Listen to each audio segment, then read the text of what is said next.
Hi, I'm Jay Wagner, President of Philippians 413 Ministries. Welcome to our first annual Christmas party for Missoula's homeless.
down on Broadway, the ladies of the evening with burdens on their backs.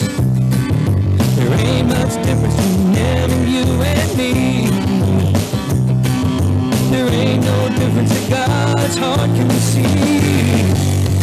And if we only had a heart, we could reach out to them now.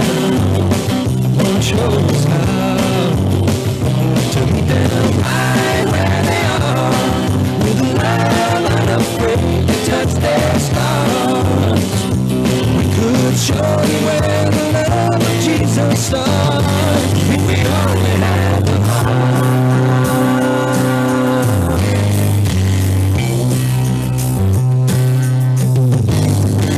Friends in New York City, he's tangled in well, in a penthouse on the park. And by the golden gates of Frisco, there's people desperate and diseased, searching in the dark. It makes no difference whether they turned out that way, 'cause as they're dying, it's God's heart that breaks. And if we only had the heart, we could reach out to them now. Lord, show us how to meet them right where they are, with a love unafraid to touch their scars. We could show them where the love of Jesus starts, if we only had the heart.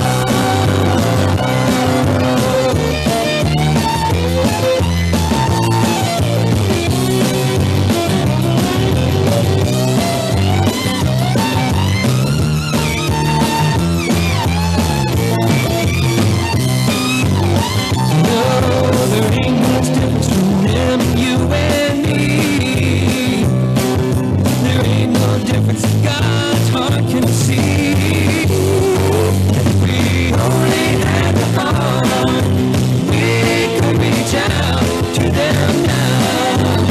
The Lord shows us how to meet them right where they are, with a love unafraid to touch their scars.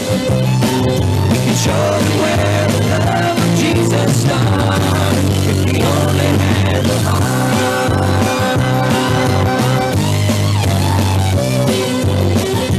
If we only had the heart.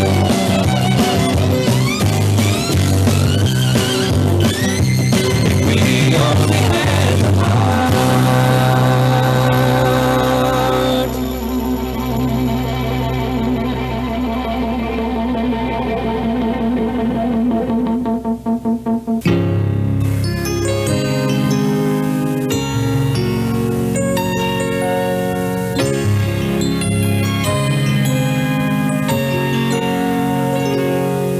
The disciples were assembled in the upper room.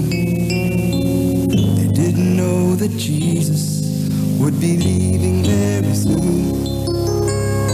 They talked about his kingdom as they readied for the feast. Who would be the greatest and who would be the least? One said, if there's a greatest, I hope I'm the one. Others talked of miracles that they had seen done. No one noticed Jesus as he rose up from his seat, till he knelt before them and began to wash their feet. I've come to serve you. I've come to serve you. When you know my Father's love the way you say you do, then you will serve each other too.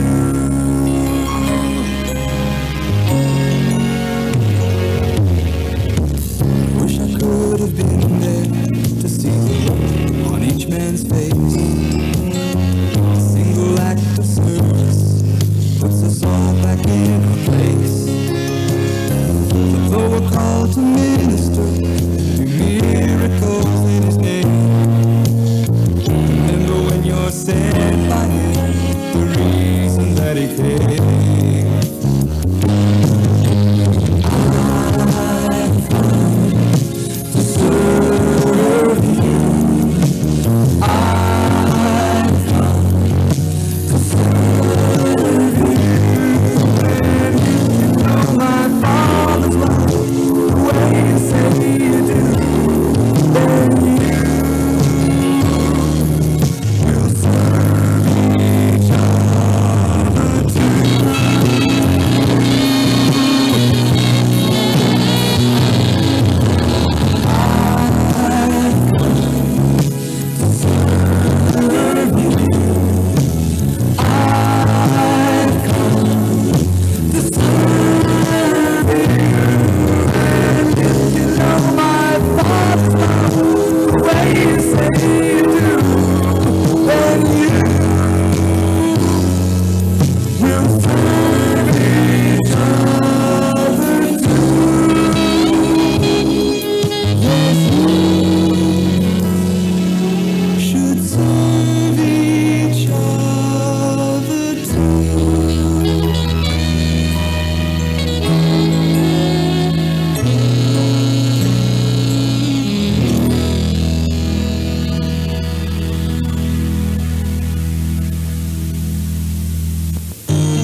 Gently kneels beside Him, then she bows her head,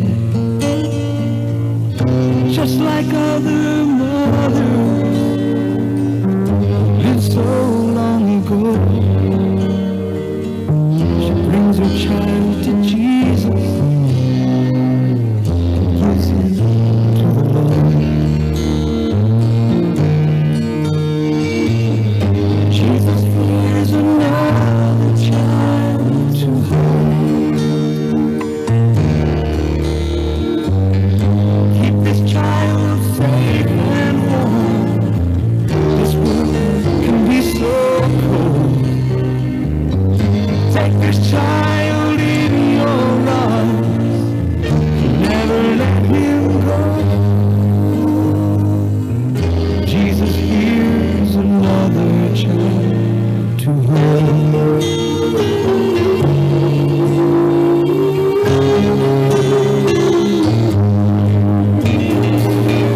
Watched his only daughter moving on a date. He doesn't want to worry.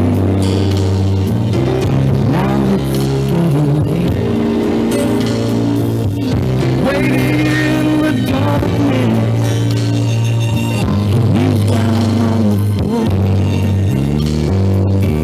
offers up his silence as he listens for the door.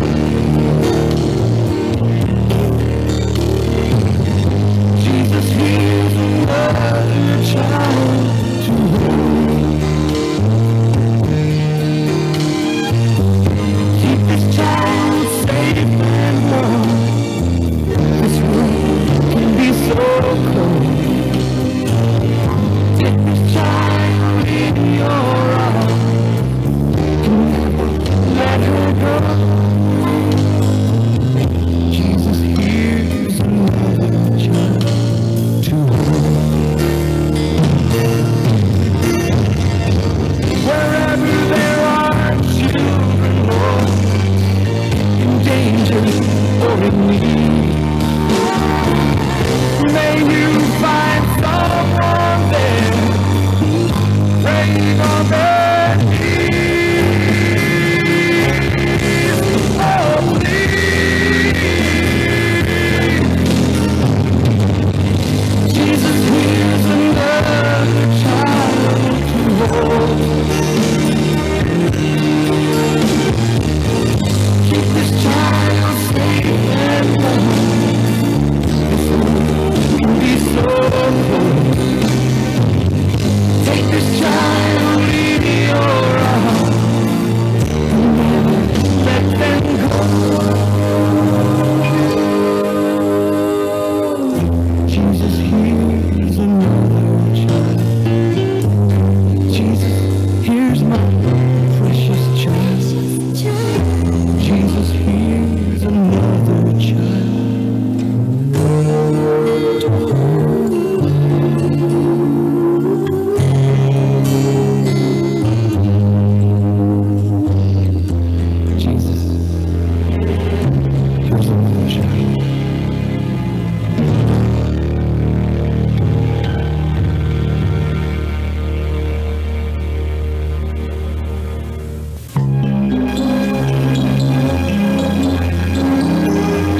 heaven.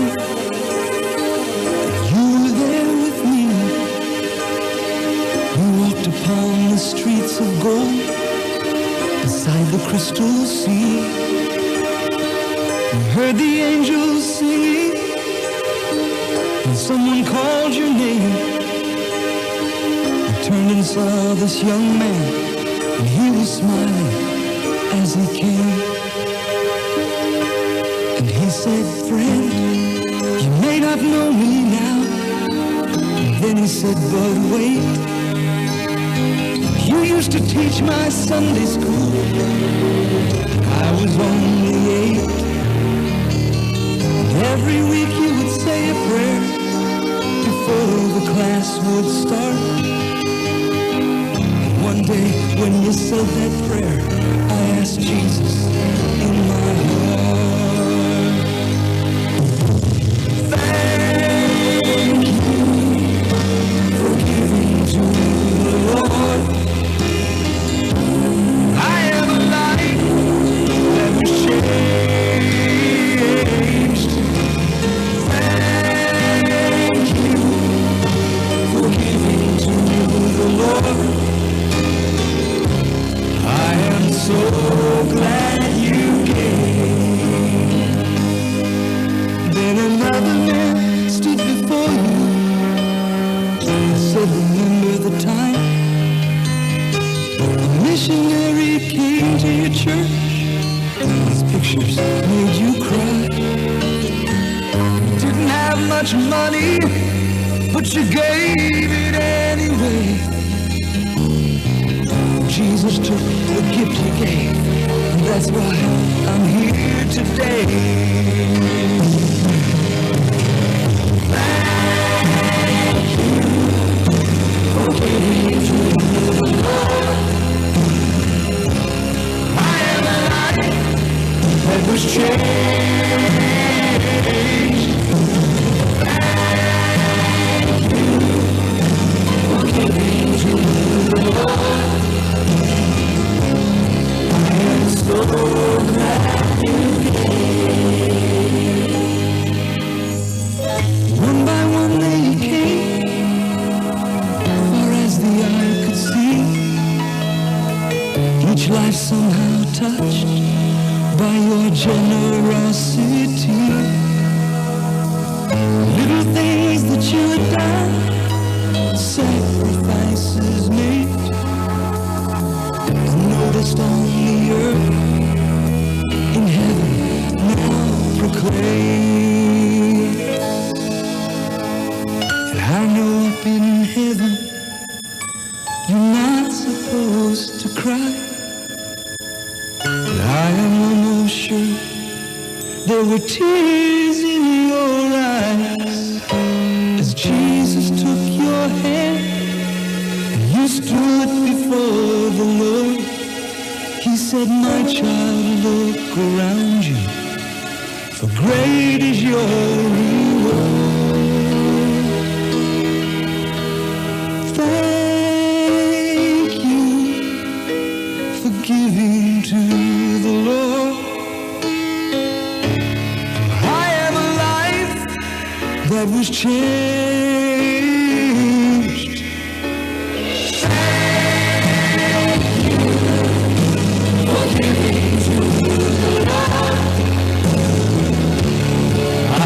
So glad you came. Thank you for giving to the Lord. I am a life that was changed. Thank you for giving to the Lord. So glad you came.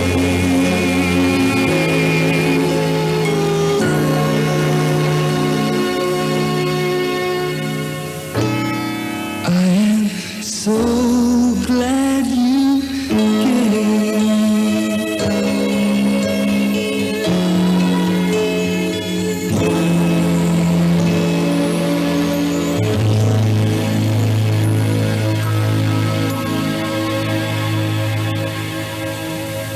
We all need a little Christmas, but Christmas shouldn't be the only time we help the homeless. Thank you for helping throughout the year.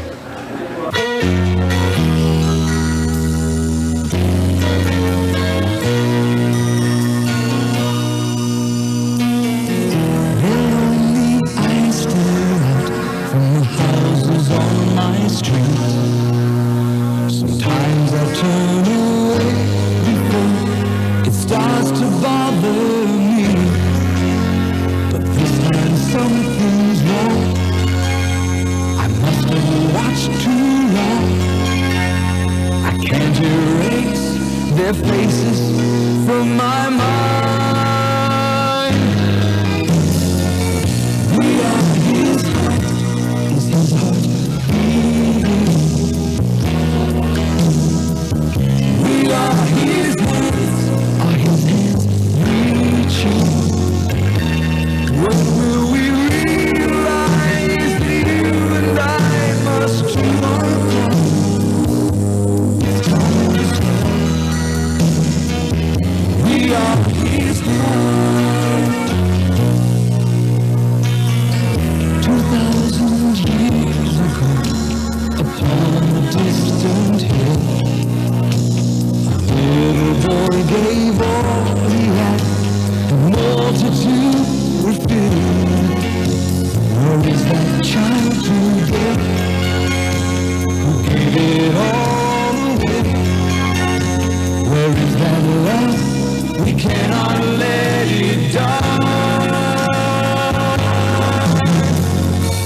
We are his heart, is his heart beating, his heart beating.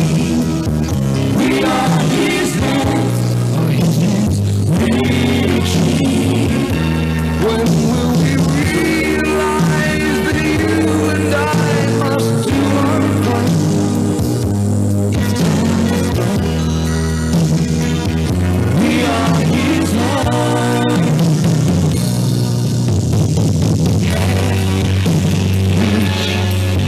Reaching out into the ocean. In the dying world, their lonely voices cry. I hear a heartbeat. I can feel it growing stronger. We've got to reach out.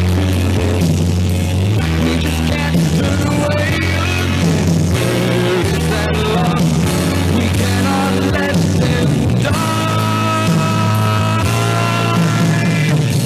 We are his heart, is his heart beating. We are his hands, are his hands reaching. When will we realize that you and I must do our part? It's time to stop.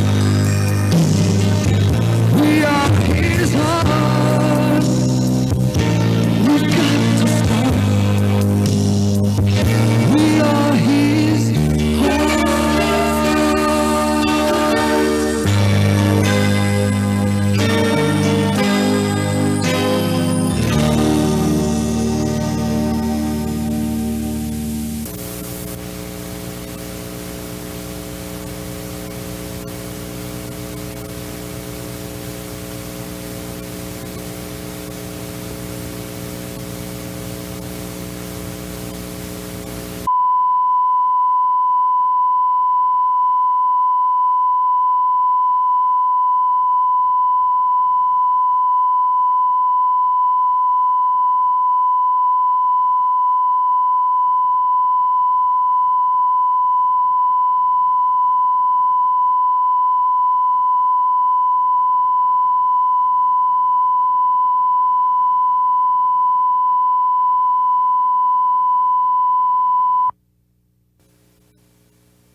These are sure enough troubled times we're living in, y'all.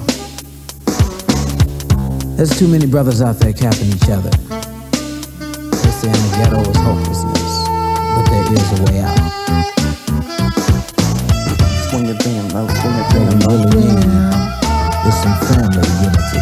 Swing your band low, swing your band low. We're gonna do it like that. Hi, I'm Jay Wagner, president of Philippians 4:13 Ministries.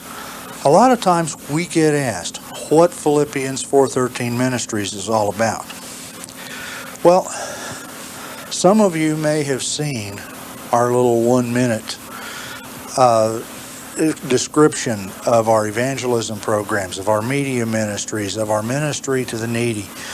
But we feel like that in order to properly answer the question, what are we really all about, we need to get more in depth. And we need to look at some of the problems that we face in the world today that Philippians 4:13 Ministries is either doing something about directly right now, or is working with other agencies and organizations to do something about, or that we have plans for doing something about in the not too distant future. So today we're going to look at the problems of poverty and homelessness, of abortion, of gangs, of cults, and one that you may not want to hear, but we're going to look at it anyway, the problem of watered down Christianity. We're going to see the dimensions of the problems. We're going to see why we as Christians need to respond to those problems. And we're going to see what it is that Philippians 4:13 Ministries is either doing or planning to do to attack those problems right up front. So in just a moment, you'll be seeing my wife Jan, who is also vice president of this ministry, and she'll be giving you some insight on the dimensions of the problem of poverty and homelessness, the need that's there, why the church needs to respond, and what we're doing. Then I'll be back to talk about abortion. Then she'll be back to talk about gangs. I'll be back to talk about cults. Then she'll be back to talk about watered down Christianity. And finally, I'll come back and wrap it all up for you.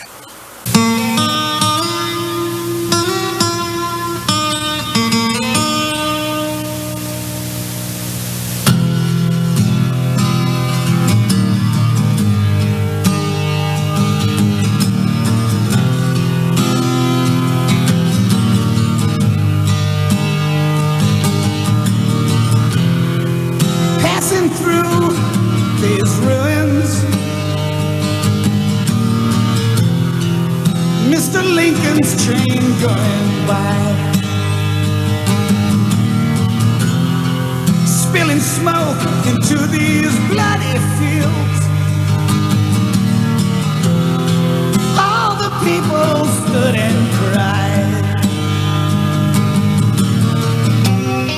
Our tears are the same color. We can all hold hands and mourn. But me, I'm still asking myself why I'm not any freer than I was before. Hello, we're going to talk a little bit now about poverty and homelessness. And the problem with homelessness and poverty is it's more of an emotional factor than it is anything else. Their need to try to find a way to live, to find shelter, to find food, their need to overcome their situation. And then they get a lot of turn downs also. And they need a little help. They can't do this on their own. And the problem is that they need help. They need someone to help them to overcome some of these obstacles, some of these doors that are being shut in their face. They need intervention. someone to help them to get through the door and through the paperwork, and just to help them overcome their problems. And what we need to do is to, Philippians 4:13 is we're trying to build a shelter, trying to build facilities here to teach them how to overcome their problems, to overcome substance abuse, to overcome mental problems, or at least get it controlled where they can manage it. And also, we're going to teach them how to fill out applications, how to make resumes, basically enroll them in a program where they can overcome their handicaps, overcome the stress, overcome substance abuse, try to get them where they can get out and get a job and then hold the job.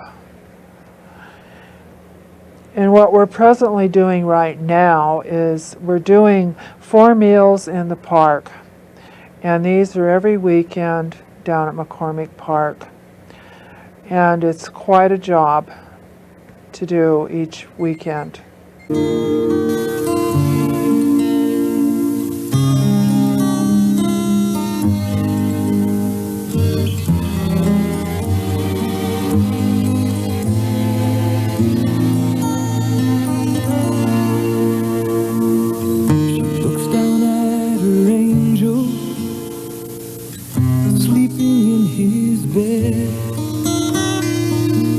Gently kneels beside him, then she bows her head. Just like other mothers who lived so long ago, she brings her child to Jesus and gives him to the Lord. Jesus hears another child to hold.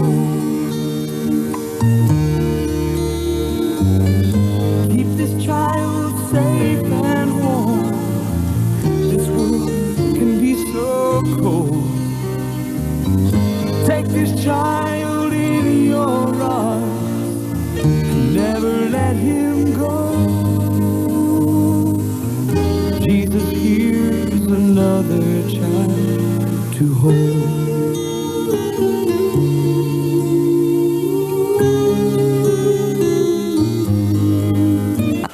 Now, you may wonder, those of you who are maybe a little more familiar with Philippians 4:13 Ministries, may wonder what abortion has to do with it. After all, aren't we primarily a ministry to the needy, as Jan just talked about? Isn't our next primary purpose media ministry and evangelism? Well, to some extent that's true. However, when you think of evangelism, you can't think of just preaching in churches and auditoriums. You've got to think in terms of going where the need is, just as Jesus did, and of bringing a message of salvation, of changed lives. You've also got to think of saving lives. Now, I'll talk here for about 2.5 minutes. In that 2.5 minutes, 7 babies will be aborted. And another abortion will be started. Be almost completed. It'll be halfway done. Because there is an unborn child killed in this country every 20 seconds. It's a huge problem.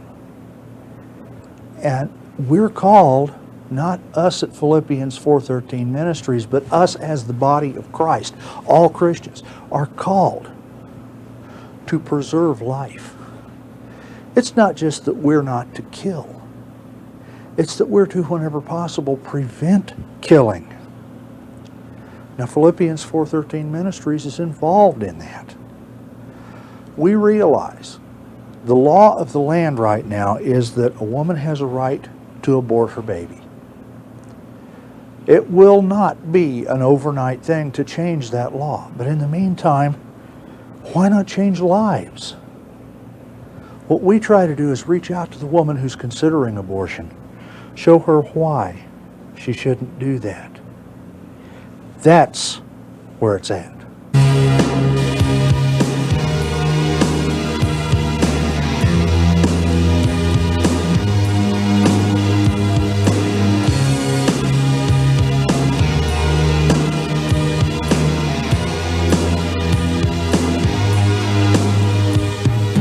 Dust along the broken road, chokes the golden sun. In the land of stolen breath, a shot rings out from a child's gun. And chaos reigns without a tear upon unburied treasures here. They find no honor or respect in the land of stolen breath. Okay, now we're going to talk a little bit about gangs. Why they join gangs, why there's a problem with gangs among the homeless and people in poverty. And delinquency is a good factor. That's a contributing factor. And also there's a lot of peer pressure among their friends, among the people that they associate with. There's a lot of discouragement, a lot of, hopelessness is the only word that I can find to describe it, a lot of hopelessness. And so they try to regain this control of their life by joining a gang, which will give them power, which will give them strength, which gives them unity and gives them a sense of belonging. And even though it leads to sometimes death, they still stay in the gang.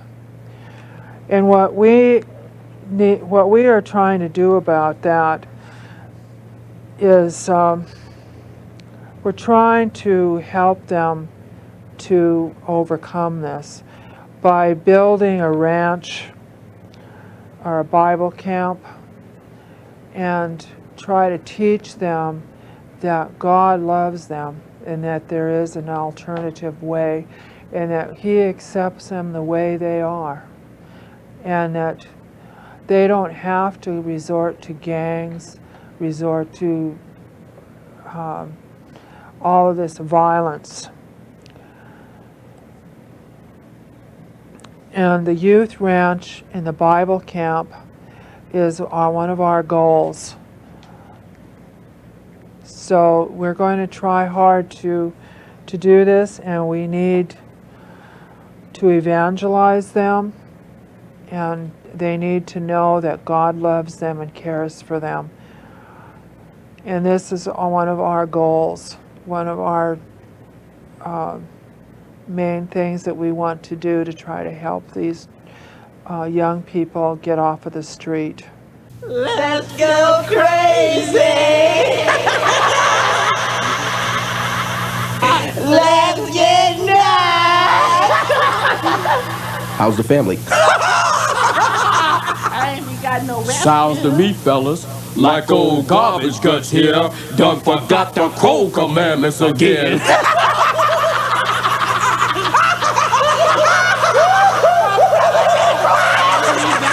You ain't got no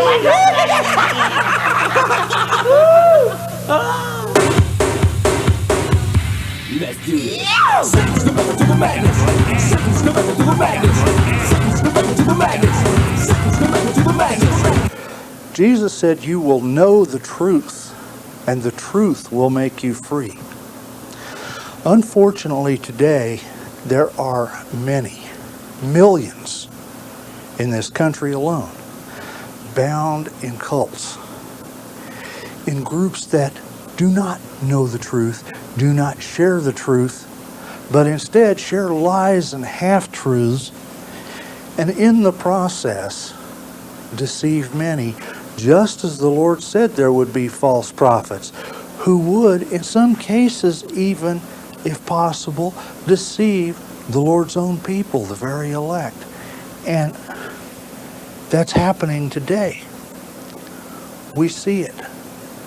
There are millions bound in Mormonism. There are millions bound in Jehovah's Witness. There are millions bound in the Baha'i faith, in the Church Universal and Triumphant, in Satanism, in all different kinds of cultic religions. As a church, we are to be light and salt. Jesus said we're the light of the world. He said we're the salt of the earth. To be light and salt, we have to reach out. We can't continue to stay in the four walls of the church building talking about what's wrong with the world.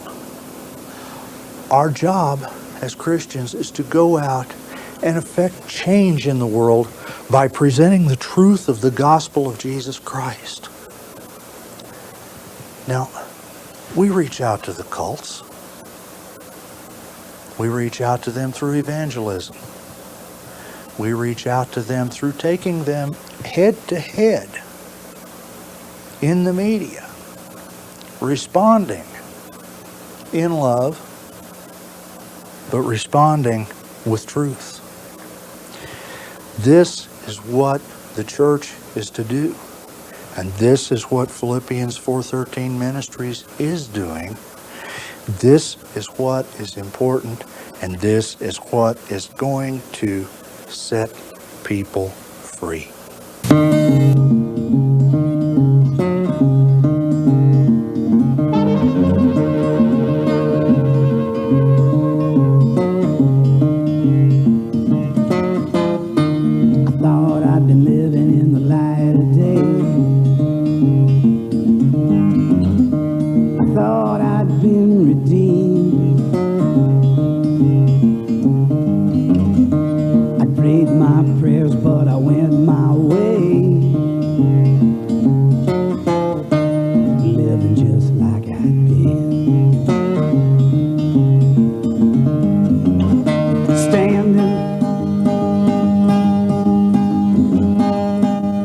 Standing on the shaky ground.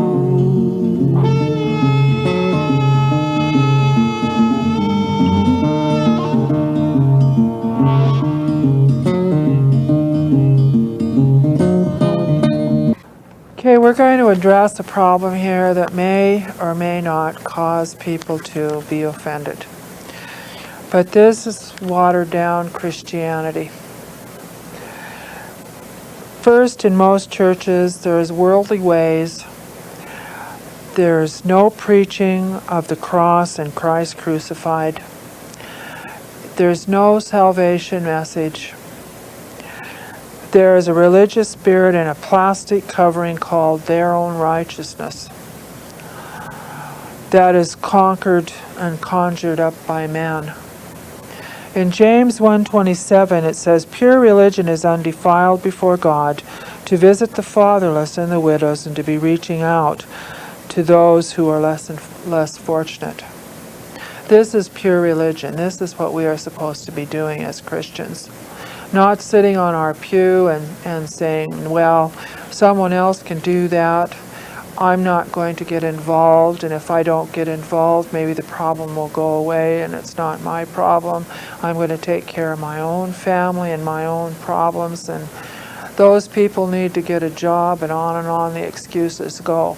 But when you stand before God, there will be no excuse except, did you feed them? Did you clothe them? Did you give them some water in my name? Did you take care of them? And there will be no excuse.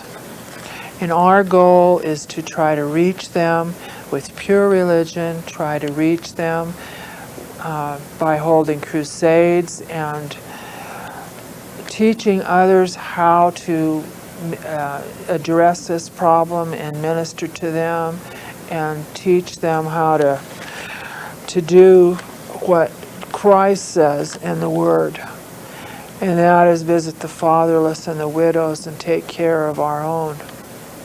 Help them to learn how to love as Christ loves. And Philippians 4:13 Ministries is going to do all these things as God gives us the strength. But everybody's got something they can give every day. Make it a little bit better, help somebody find a way. This old life keeps rolling, surely does every day. Make it a little bit better, help somebody find a way. Gotta light the way on the way home back. Light the way on the way home back. Light the way on the way home back. Light the way on the way home back. Lord have mercy.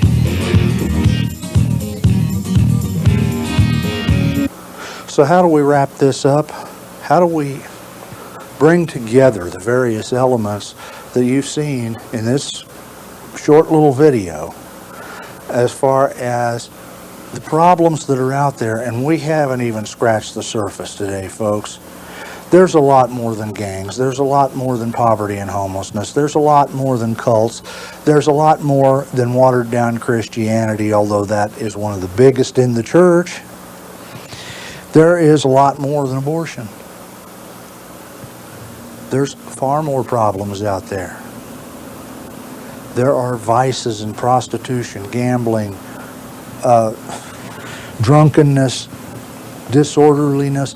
There's all kinds of problems in the world. And we as Christians are to address those problems. As you've seen, Philippians 4:13 Ministries does address some of them. In fact, we address more than we were able to put in this video. But you and I as Christians, whether under the banner of Philippians 4:13 Ministries or any church or whatever, need to be addressing the problems that are out there. We need to deal with this. We need to make things happen. We need to bring change. Jesus, again, said that we are salt and light. We have to be that light. We have to show people the way. But too many of us want to lock that light up in the four walls of the church building. Never take it outside.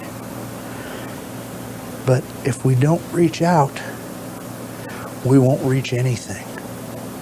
If we don't reach out, these problems will continue. So it's up to us then to reach out.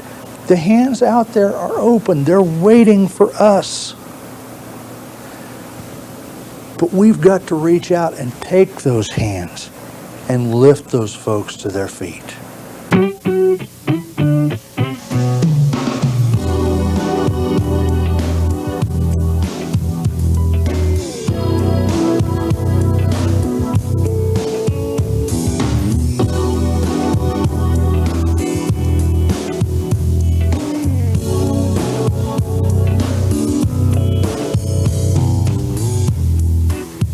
In the name of love, God is reaching down to us.